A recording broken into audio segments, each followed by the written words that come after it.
empezar. Bueno, pues esta podría ser nuestra última sesión del curso, este curso tan azaroso que empezó en octubre, presencialmente, claro. Y yo pretendo que habléis vosotros lo más posible, o sea que yo no voy a hablar tanto, espero.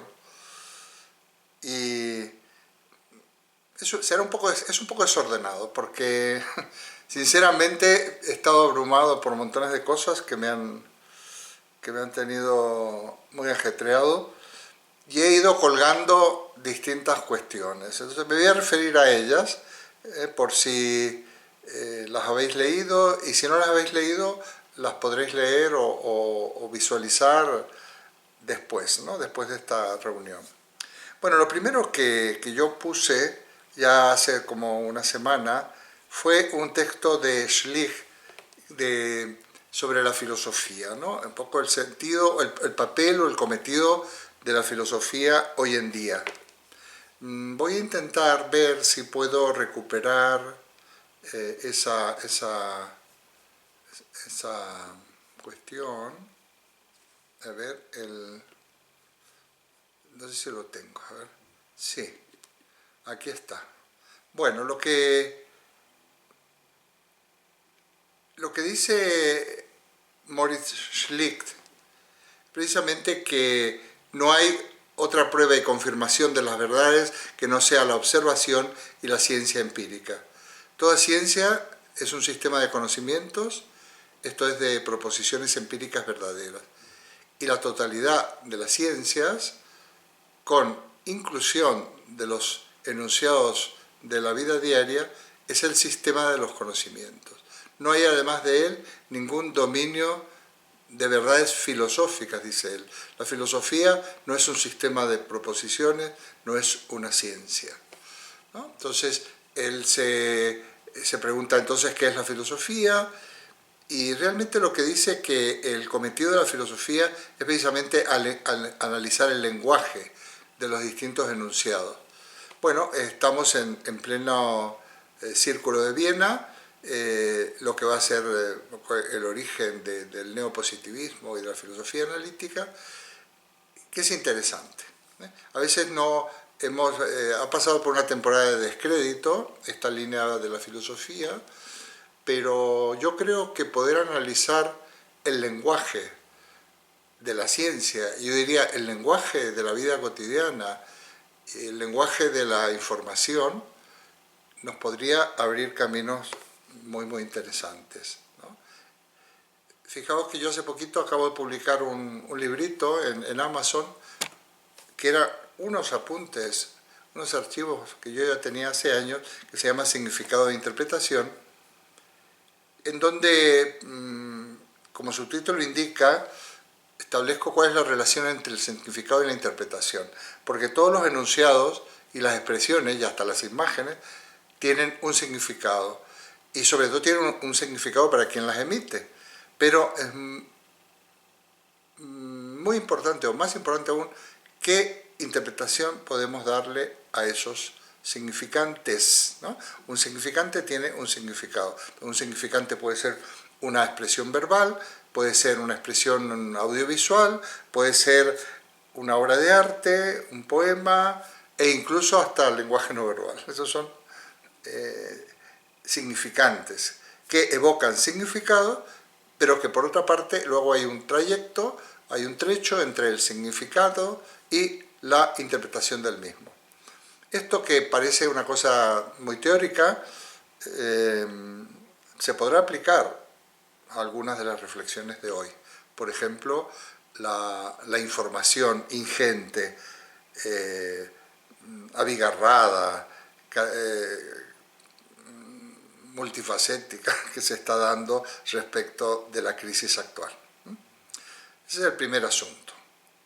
Luego, me parece que puse un texto, me tengo que ir a mirarlo, me parece que puse un texto sobre, a ver, más que un texto, sí, ya publiqué un video, como dicen en España, al cual me ayudó como siempre el amigo Edwin, y donde vuelvo a plantear en realidad las distintas, continúo con mi preocupación de la sesión anterior.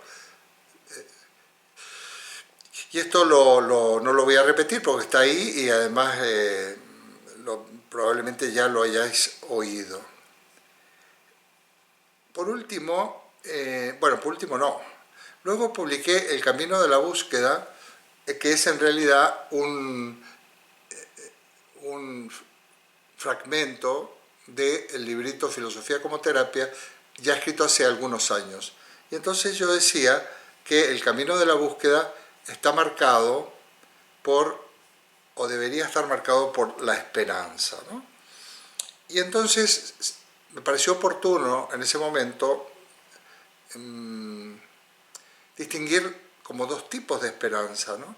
Porque una cosa es la esperanza que puedo tener yo como individuo, que podéis tener cada uno de vosotros como individuo, y otra cosa es la esperanza que se puede tener como formando parte de la sociedad, ¿no? como formando parte de la humanidad. Entonces, yo como individuo puedo ser muy optimista, puedo ser esperanzado, porque el optimismo para mí como persona tiene que ver con la esperanza. Entonces yo soy optimista porque siempre tengo esperanza, siempre. Muchas veces he dicho cosas que no he escrito por ahí, que siempre pienso que lo mejor está aún por venir, en mi vida personal, ¿eh? Pero esa esperanza, que es una actitud mía de apertura hacia situaciones mejores y hacia superación de algunas situaciones problemáticas, se modifica un poco cuando se refiere a los demás. Yo no puedo teñir con mi propio optimismo y proyectarlo en los resultados que respecto de otras personas. Cuando digo con los demás, digo, hay cuestiones que dependen de mí de alguna manera y otras cuestiones que no. Por ejemplo, yo decía ahí, mis hijos, bueno, he intentado educarlos de la mejor manera y tengo esperanza que eso dé resultados. De hecho, también puedo comprobar que como mis hijos ya tienen unas edades, son personas adultas, bueno, veo que con agrado que aquello que en su momento se sembró está dando frutos, ¿no? Pero hay otras cosas que no voy a ver, no se ven, porque en los demás no vemos. Por ejemplo, los alumnos, ¿no? De la edad que sea, mis alumnos de grado, vosotros como seguidores de este seminario, yo pretendo también dejar algo y bueno, algunos me lo demuestran o voy viendo que hay resultados, pero hay otros que no los veré directamente, ¿no? Porque van siguiendo su curso de desarrollo y el día de mañana pues algunos recordarán o dirán, bueno, mira, en este seminario de filosofía, por ejemplo, viendo ya lo nuestro, fue el punto de partida de muchas cosas. Me lo han dicho ya, pero no yo, sino lo que estamos haciendo entre todos. Y luego está la esperanza en la sociedad. Bueno, la sociedad está integrada por seres humanos y ahí yo me permito ser más, digamos, crítico con las posibilidades de superación de ciertos problemas. No voy a decir pesimista porque yo no soy pesimista. Yo creo que en el fondo las cosas se orientan. Yo creo que la historia conduce a un final de superación, ¿no? Ha habido muchas propuestas a lo largo de nuestra propia historia, desde la propuesta religiosa de las religiones judeo-cristianas, donde parece que lo mejor se va a alcanzar en otra vida. Bueno, hay propuestas, digamos, más concretas que piensan, bueno, utópicas, igual de utópicas, que piensan que la consecución de una sociedad mejor se va a dar efectivamente en nuestra realidad, en un momento futuro. Las grandes utopías políticas, Tomás Moro, pasando por la de Francis Bacon y hasta por la de Carlos Marx, ¿no? La sociedad comunista, tan denostada, pero que sin embargo lo único que quiere decir, la utopía que se persigue es una sociedad justa. que una sociedad donde cada uno pueda aportar según sus posibilidades y recibir según sus necesidades, donde desaparecería hasta el dinero, ¿no? Y en algunas versiones más anarquistas, pues completamente el poder del Estado, ¿no? Parece ser que anarquista es malo, pero anarquista no es nada malo. Anarquista es simplemente que el poder está en nosotros mismos y solamente no necesitamos que nadie lo ejerza. Pero siempre, por supuesto, existiría un Estado administrador, ¿eh? Siempre habrá semáforos, siempre habrá policías municipales, siempre habrá controladores de Hacienda, porque hay un Estado administrador, pero eso no tiene por qué ejercerse como poder opresor. Bueno, pues esto tenía que ver con ese breve texto, que los que tenéis el libro está en la página 101, es muy cortito, y proponía otros textos que ya realmente no me he atrevido a ponerlo porque es una exageración. Los iba a poner, pero ayer me llega, hay una persona, un contacto que tengo en Facebook, que se llama Almirón, de apellido, es una persona de Argentina, y que me asombra lo que él publica siempre, porque es de una gran seriedad y de una gran profundidad. Y además nunca es algo obvio, nunca es nada inútil. No siempre tengo la oportunidad de leerlo con detenimiento, a veces los guardo. Yo guardo algunas cosas que me interesan, pero las tengo acumuladas, ¿no? Pero el de ayer ya dije, no, esto lo voy a mirar. Y le mandé un pequeño mensaje, nunca me había intercambiado, y lo felicité, le agradecí por esta publicación. Y bueno, yo he hecho un resumen de esto, porque creo que nos va a dar para mucho.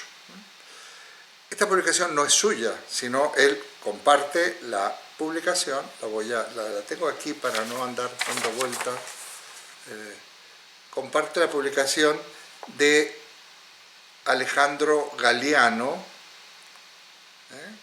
tocayo de nuestro amigo, que la ha publicado el 15 de junio, o sea, hace 2 días, en una revista que se llama Crisis, una revista argentina, y es el número 42. Y hace una pregunta enormemente sugerente. Bueno, esto es el texto de Galiano. Dice, ¿por qué la filosofía ante el apocalipsis que siempre soñó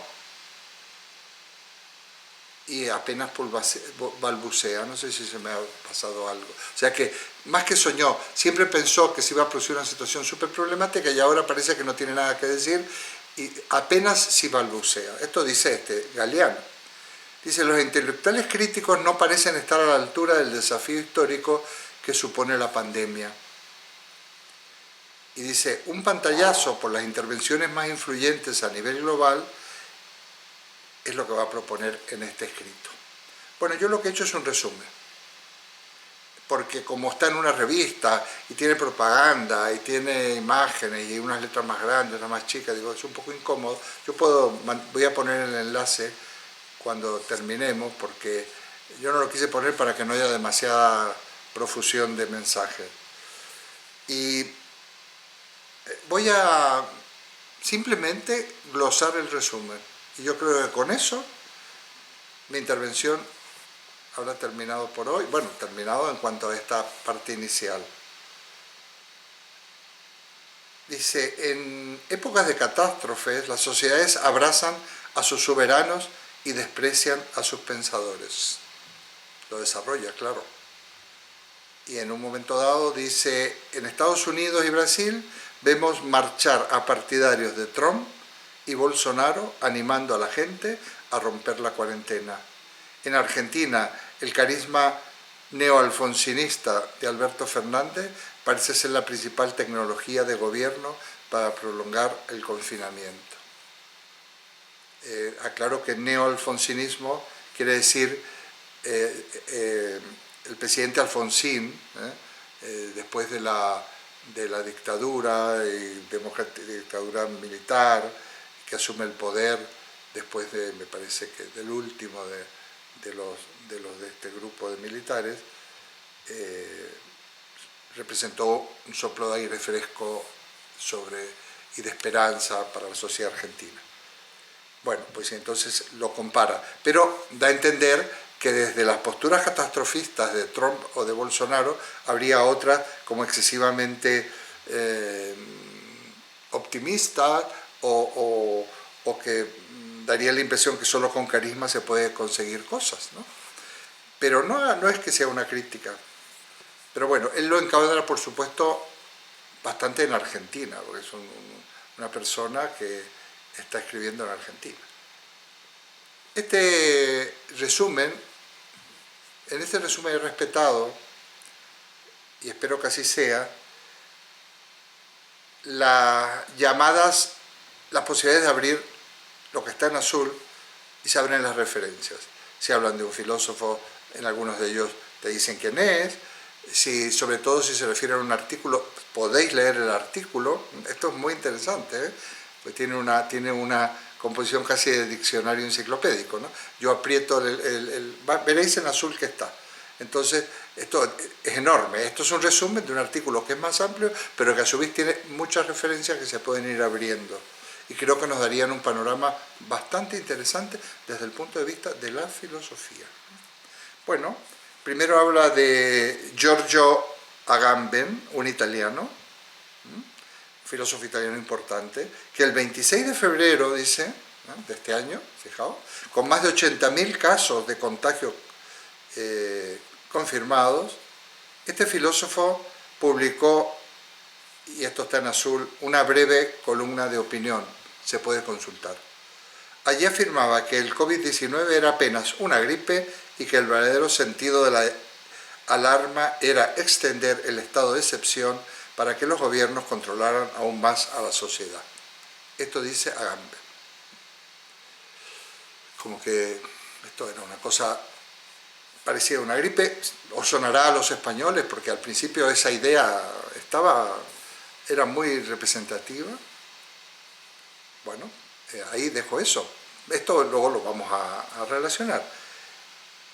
Por otra parte, Slavoj Žižek, este filósofo, al día siguiente de la columna de Agamben, cuando el virus ya había alcanzado a 46 países, publicó en Russia Today una nota titulada «Coronavirus es un golpe al capitalismo al estilo de Kill Bill».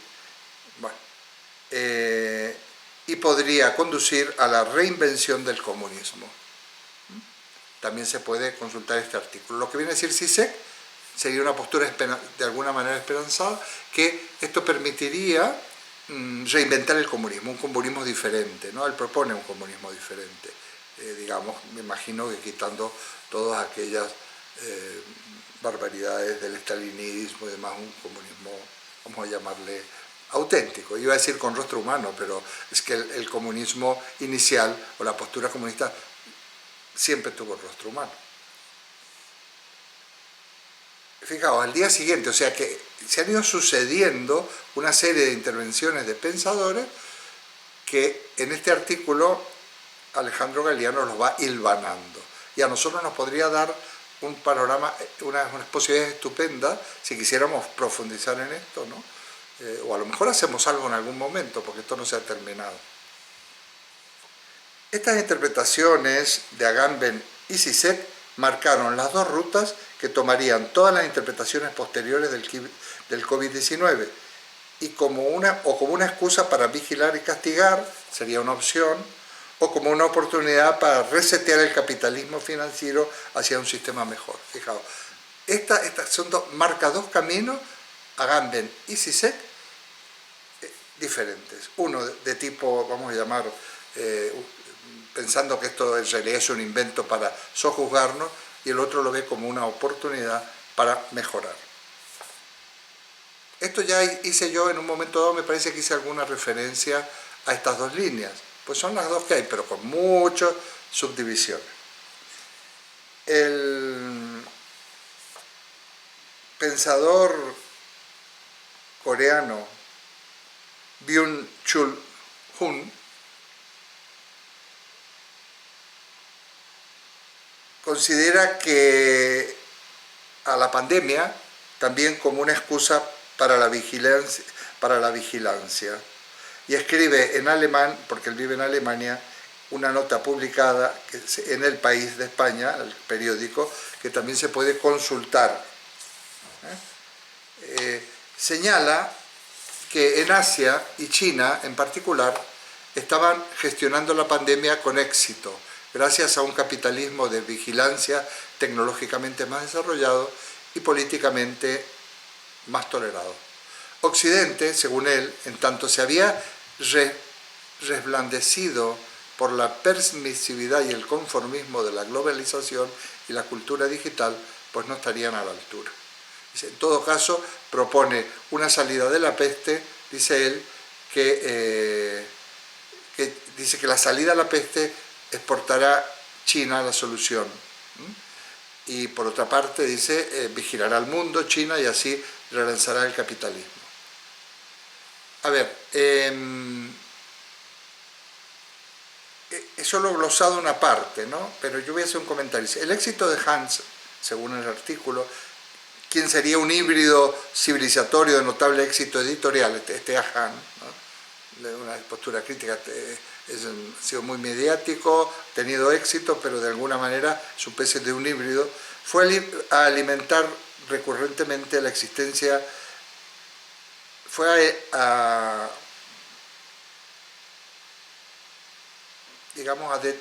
es una crítica a la recurrente crisis de autoestima de Occidente en un momento crítico.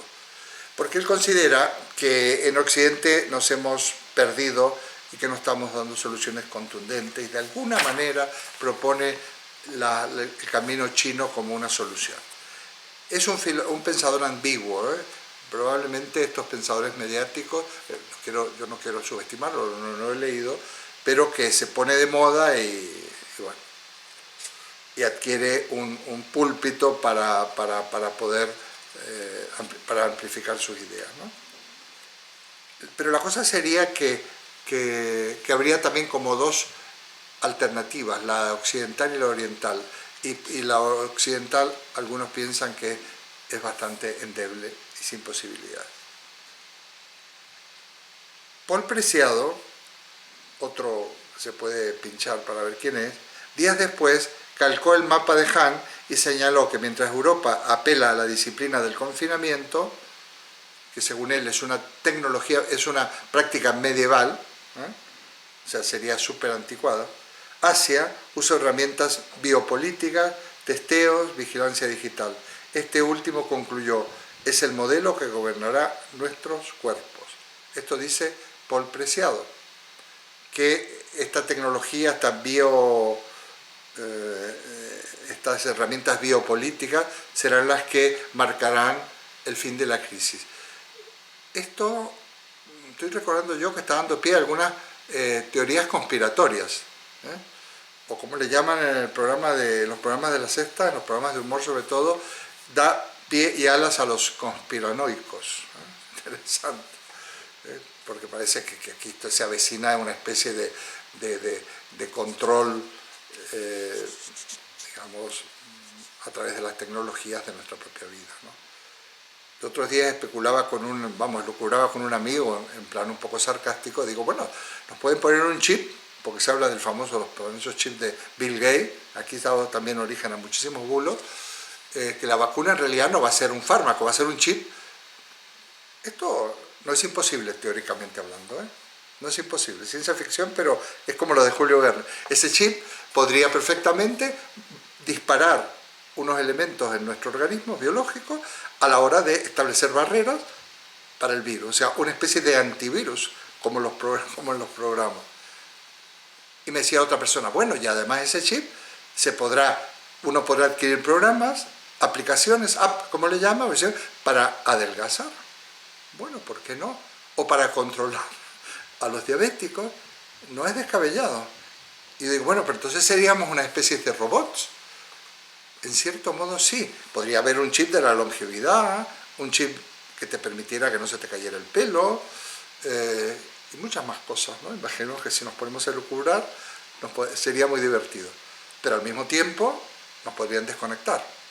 Ah, sí, porque si tú no dices, bueno, pero yo no me pongo el chip, decía yo, ah, no, pero tú piensas, pero no vas a poder comprar nada, no vas a poder tener cuentas bancarias, o sea, si no tienes el chip, no existe.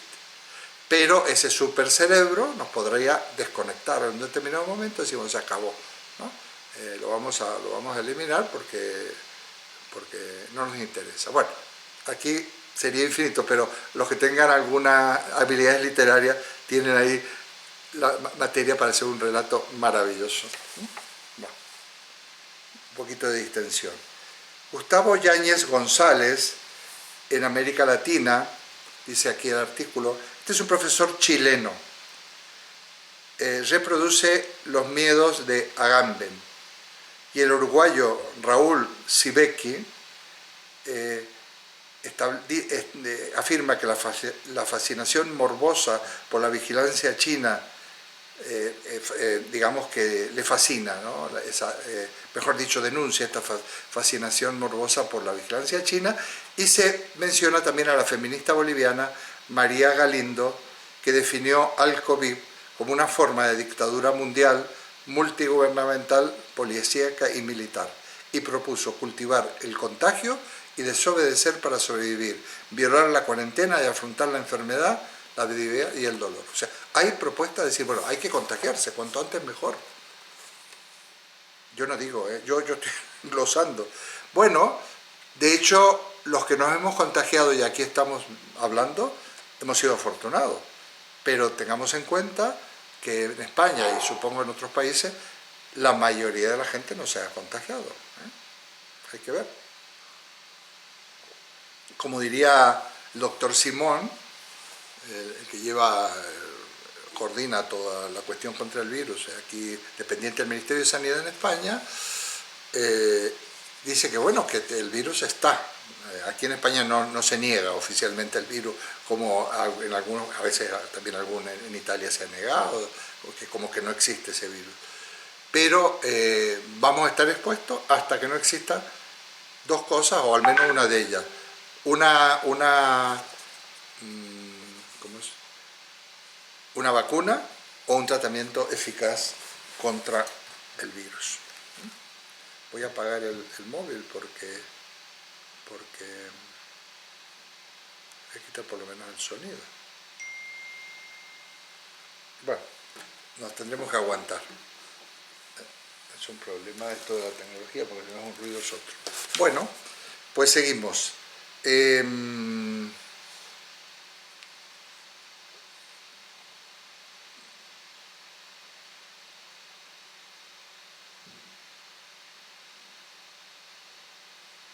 Bueno, y hay bastantes más cosas, ¿no?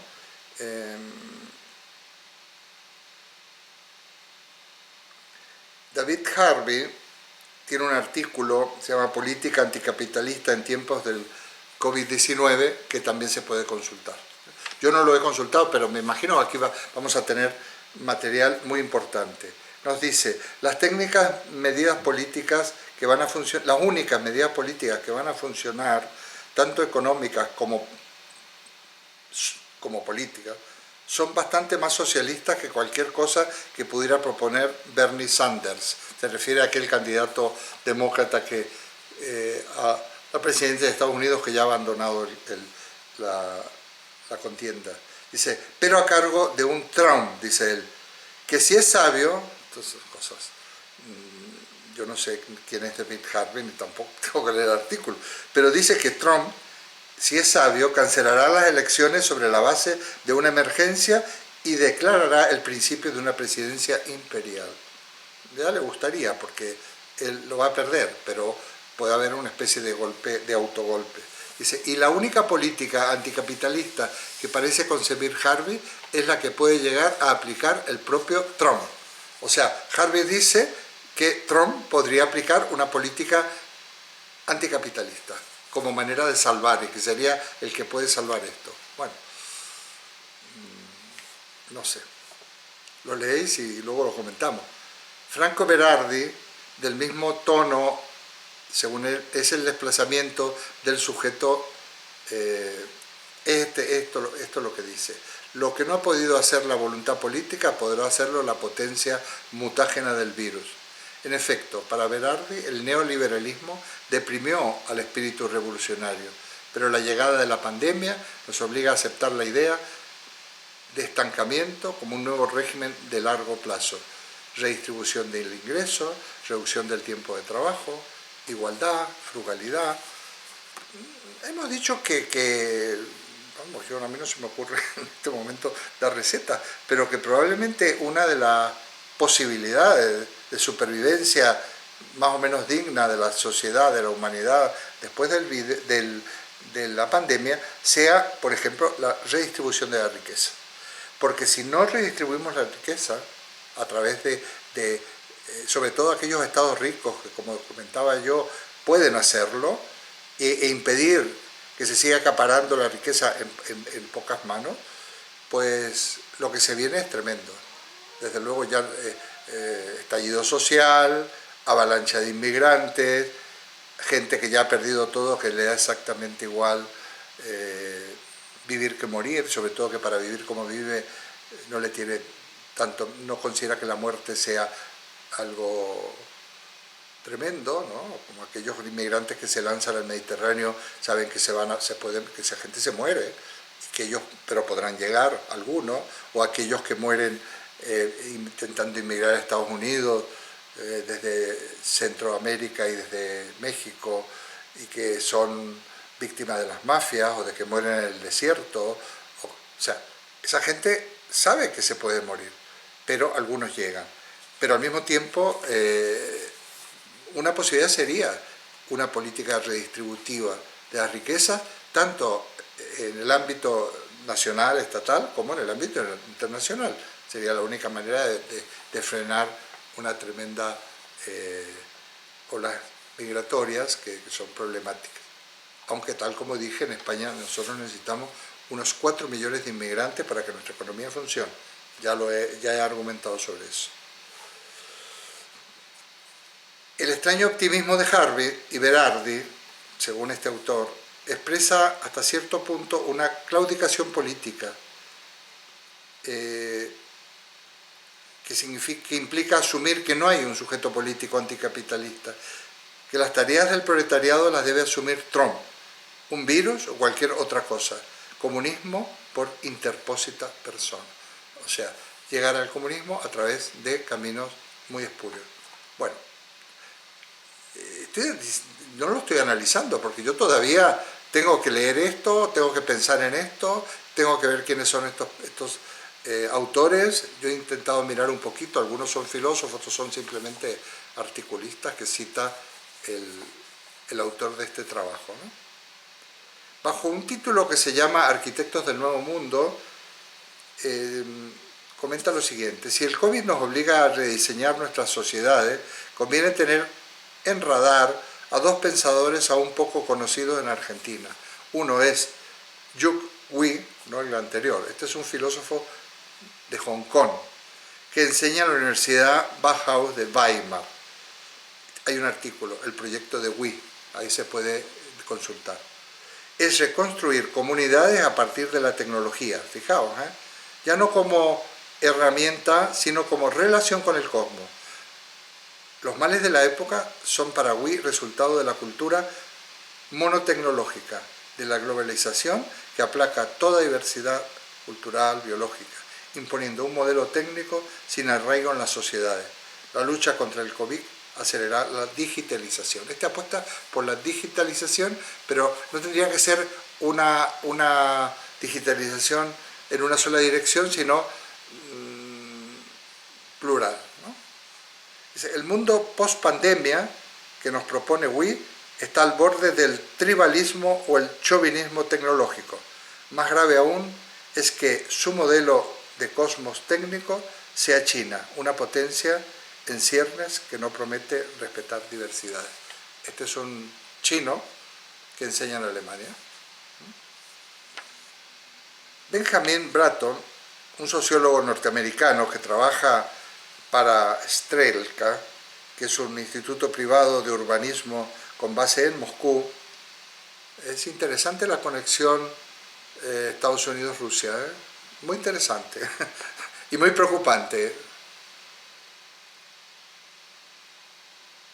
Dice que la única manera de superar la crisis climática es mediante una planificación global de espacios artificiales para cada especie. Escuchate esto, esto parece descabellado, pero incluyendo la humana. Habitar la Tierra como si fuéramos colonos de un planeta desconocido, como si llegamos a Marte o quién sabe a dónde. Y la cuarentena es un buen laboratorio para ello. La automatización y el testeo masivo perfeccionan la gobernanza. La reclusión nos permite repensar la vivienda y la escasez nos obliga a planificar estratégicamente la economía. La epidemiología nos enseña a ver a la sociedad como un todo y la gestión de la pandemia nos permite pensar al planeta como un artificio programable. Sacar enseñanza de todo esto y, ¿por qué no?, ir produciendo una parcelación de especies, incluida la humana, en donde en determinado momento, pues aquí tenemos el confinamiento, se supone que ya la economía no tiene que basarse en el consumo, porque va a haber que consumir de una manera planificada, porque, entre otras cosas, como hay que repartir recursos, habrá menos para algunos, pero habrá suficiente para todos. Y al mismo tiempo no podemos basar en este tipo de economía del consumo, porque si no se puede consumir, porque no se puede salir de los límites que en un determinado momento la situación nos imponga, pues, ¿para qué están los hoteles de la costa española si no podemos salir de Madrid, ¿no?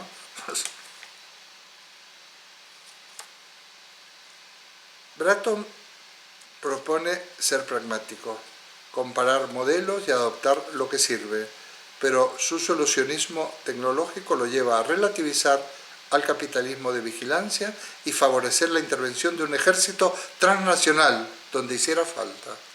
Un ejército de control, poder internacional. Esto, si se lee bien, los conspiracionistas estarán muy contentos porque tendrán mucho contenido. No por nada se dedicó a ridiculizar los temores de Agamben desde su cuenta de Twitter. Fijaos, los arquitectos del Nuevo Mundo parecen no tener lágrimas por las libertades perdidas. En medio de todo el ruido filosófico, el venerable Alain Badiou se confinó voluntariamente. Aquí eso también se puede pinchar, ¿no? Un artículo donde dice por qué se iba a confinar. El pensador francés entendió que las pandemias son inevitables en un capitalismo donde la mugre de un viejo mercado de Wuhan está inmediatamente conectada al comercio global chino y que los estados nacionales tienen poco que hacer ante crisis globales, y propuso aprovechar la cuarentena para pensar en la mejor estrategia comunista para después de la pandemia. Nada nuevo saldrá de otra peste, como tantas conoció el mundo. Proponen, ya ves que la propuesta comunista es una de las propuestas que está sobre la mesa. En medio de todo el ruido filosófico, ¿por qué en medio de una catástrofe que altera a todo un sistema, estoy terminando, los críticos profesionales de este sistema no saben qué hacer? La conclusión de este articulista, ¿no? Como veis, no nos ha aclarado mucho, no nos ha dado ninguna... No sé si nos podríamos apuntar a algunas de las soluciones que plantean estos pensadores o escritores. ¿Por qué? Bueno, entre otras cosas, esto no me parece mal, ¿eh? Ya sabéis que como propulsor de esto que he dado en llamarle la filosofía de la no respuesta, creo que lo fundamental es plantearnos los interrogantes. Y os aseguro que en este artículo, que además voy a dar la liga completa, se plantean muchos interrogantes. Nosotros tenemos recursos, al menos individuales, y por supuesto también sociales y políticos, solo que hay que ver quién se hace cargo de ello, pero es interesante poder estar informado y poder profundizar en el planteamiento lo más adecuado posible de los problemas. Así como cuando nosotros queremos hacer un viaje consultamos la meteorología, ¿no? del mismo modo tenemos que consultar la meteorología de esta crisis. Sobre todo para saber si me voy a llevar ropa de abrigo, si no, o sea, qué debo hacer.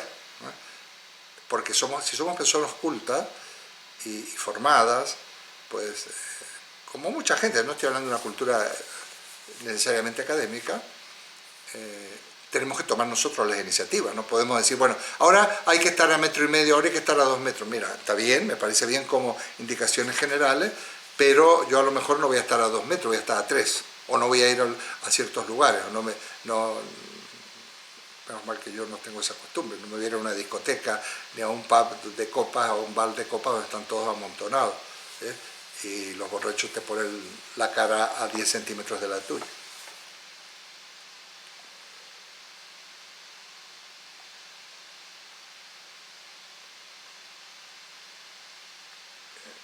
Bueno, habla de, quizás, dice, la democracia feroz de las redes sociales ya lijó toda voz autorizada, o sea, ya le quitó intensidad, ¿no? Porque esta democracia de las redes sociales, o esta pseudodemocracia, esta que todo el mundo opina, genera muchísima confusión. Pero ese es el mundo en el que vamos a vivir. O sea, estamos inmersos en una vorágine, en un tsunami de información que apela además ni siquiera a nuestra inteligencia, sino a nuestros instintos, a nuestros temores, a nuestros miedos ancestrales, etc., ¿no? Una razón puede ser que ante un evento totalmente inesperado, la primera reacción de casi todos los intelectuales fue acomodarlo en su sistema conceptual. El estado de excepción de Agamben, también se puede pinchar esto, las sociedades del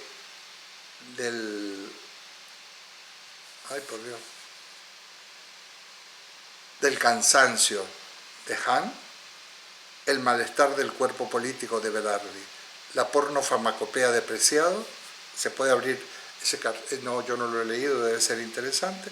Pareciera que es más fácil que el COVID cambie el mundo a que un intelectual revise sus conceptos. Enamorados de sus propias ideas, terminamos, ¿no? Y sin capacidad para ofrecer más que lo que la mayoría de sus lectores ya teme o sueña, es difícil que los filósofos de la pandemia ofrezcan nada nuevo. Serán cronistas, pero no profetas.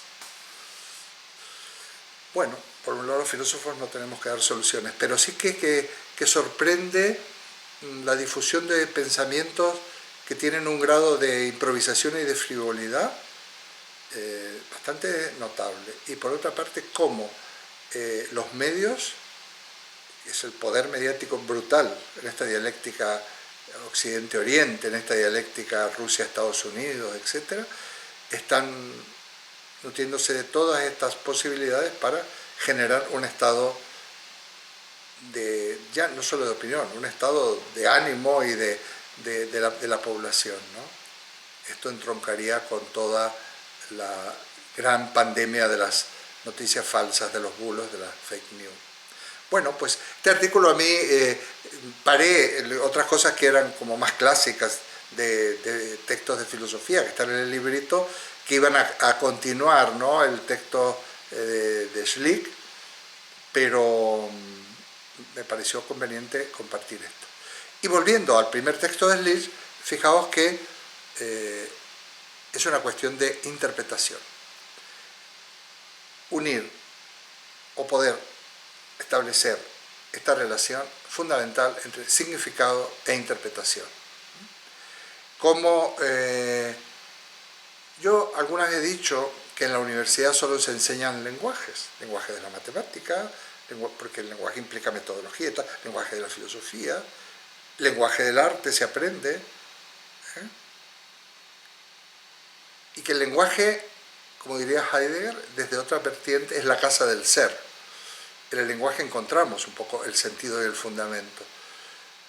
Entonces, ojalá pudiéramos desarrollar un lenguaje que permitiera expresar, y si lo organizamos bien esas expresiones, en el propio lenguaje irán apareciendo las salidas que entre todos construimos, como hemos comentado muchas veces. Nosotros no damos soluciones, no ejercemos cátedra de una manera dogmática, sino que planteamos preguntas y entre todos intentamos responderlas en un trabajo, en un proceso dinámico, y vamos como persuadiéndonos, convenciéndonos de nuestras propias verdades.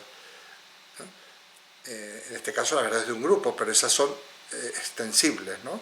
De hecho nos escucha gente ahora en directo, pero también en diferido, de otras latitudes, ¿no? Entonces, bueno, ahí nos quedamos, pero al que quiera estar informado, esto es un curso de filosofía, de lo que dicen los filósofos, bueno, en este artículo, pero esto es un artículo interesante. Hay otras voces, que a lo mejor en estos días que ya estamos terminando el seminario, ya luego ya comentaremos un poco de las perspectivas. Vendría muy bien buscar en Google a Enrique Dussel, porque claro que ha hablado es una personalidad, el filósofo argentino que vive en México, ya tiene 85 años más o menos, y es muy lúcido. Y nuestra filósofa y ética Adela Cortina, que está diciendo cosas muy interesantes, Adela Cortina. Es un referente que me gusta mucho en la ética y que ha avanzado respecto a los referentes clásicos que ya están muertos, ¿no? Como José Luis López Aranguren y toda esta gente. Pues, y podríamos seguir buscando qué dice uno y qué dice otro, y hay algunas figuras que yo sé que han hablado y que también habría que escucharlas. Tenemos tarea para el verano, ¿no? Pues era interesante construir, o mejor dicho, reformar y apuntalar nuestra propia estructura mental que nos permita comprender, pero no porque la comprensión no es algo teórico, la comprensión nos lleva a tomar medidas, a tomar decisiones de vida y a orientar nuestra vida a medio, a corto y a medio y a largo plazo. Tomar decisiones, hasta económicas, y demás. Entonces, porque la economía, como yo decía también alguna vez, hoy en día la auténtica filosofía es la economía. También lo he dicho respecto de la pedagogía, pero es verdad, porque lo más importante de la filosofía es la comunicación, es la enseñanza, la formación del ciudadano. Ser pedagogos, como no fue el maestro Sócrates y los sofistas. Pero hoy en día quien no sabe economía está perdido, porque la economía nos da muchísimas claves, y nosotros tenemos que tener en cuenta la economía para tomar decisiones, desde dónde vamos a vivir, qué vamos a hacer con los ingresos que tenemos, sobre todo cuando seamos mayores o cuando somos jóvenes, de qué manera nos endeudamos, no nos endeudamos. Bueno, aquí se abre un mundo. Yo siempre me sabe a poco, porque ya me gustaría que tuviéramos una sentada de unas 8 o 10 horas, no por Dios, diría alguno, y pudiéramos hacer un auténtico seminario, una especie de congreso donde nos reuniéramos por grupos a discutir esto y luego los pusiéramos en común los resultados. A lo mejor en algún momento lo hacemos. Bueno, voy a dejaros hablar. No me quiero ir sin hablar de las posibilidades para el curso próximo. No perdamos esto. Bueno, hay una posibilidad muy inmediata que si estáis de acuerdo y queréis y lo solicitáis, la semana que viene, hoy terminaba el seminario. Nos reunimos, ya no voy a decir ni mu, solo para hablar, para evaluar, para decir lo que tanto del virtual como el anterior, lo que os ha gustado, lo que no os ha gustado, qué convendría desarrollar a partir de octubre. La Universidad Popular me ha mandado ya estar programando todo esto, y por lo que yo he entendido es posible que el primer trimestre sea virtual, quizás de una manera, o por lo menos vamos a estar preparados, emitiremos en la plataforma Zoom, no en esta, porque me van a otorgar un espacio de la licencia Zoom que puede ser interesante, como pasa en otros seminarios y en otras de la Universidad Popular. Yo lo que pasa es que no accedí a ello por despiste o por lo que sea. Entonces, si es así, ya veremos cómo ajustamos los horarios, o hacemos 2 horarios A mí me interesa mucho la gente y todo lo que nos pueden aportar los amigos que están del otro lado del Atlántico. Pero, repito, hoy terminará y la semana que viene, si estáis de acuerdo y somos más de 4 o de 3, nos conectamos, pero lo coordina Edwin y yo me callo. Bueno, me callo, hablaré como un usuario más, ¿no? Bueno, ahí os dejo. Muchas gracias. Bueno, muchas gracias. Si alguien desea intervenir, puede hacerlo ahora. Puede levantar la mano.